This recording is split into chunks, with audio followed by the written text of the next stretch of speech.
వైసీపీపై నిప్పులు చెరిగారు మంత్రి సత్యకుమార్ యాదవ్. టీడీపీపై అసత్య ప్రచారాలు చేసి తిరుమల పవిత్రను దెబ్బతీయడానికి ప్రయత్నిస్తుందని ఆగ్రహం వ్యక్తం చేశారు. వైసీపీ అధికారంలో ఉన్నప్పుడు టీటీడీ ఆస్తులను బేరం వేయడానికి ప్రయత్నించారని విమర్శించారు. అనేక ఆలయాలపై దాడులు చేయించారని ఆరోపించారు. చివరికి తిరుమల లడ్డూలో కూడా కల్తీకి పాల్పడ్డారని ధ్వజమెత్తారు. కూటమి ప్రభుత్వం చేస్తున్న అభివృద్ధిని ఓర్వలేక అసత్య ప్రచారాలు చేస్తున్నారని అన్నారు మంత్రి సత్యకుమార్ యాదవ్. మీద పవిత్రత మీద వైసీపీ నాయకులు అవాకులు చవాకులు పేలుతున్నారు.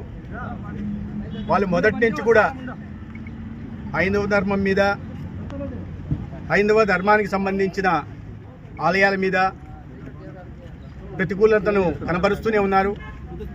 వైసీపీ అధికారంలోకి వచ్చిన మొదటి కొన్ని నెలల్లోనే టీటీడీకి సంబంధించిన ఆస్తులను వేలమేయాలని ప్రయత్నం చేసింది. టీటీడీ ఆదాయం నుండి ఇతరత్ర కార్యక్రమాలకి నిధుల్ని దారి మళ్లించింది.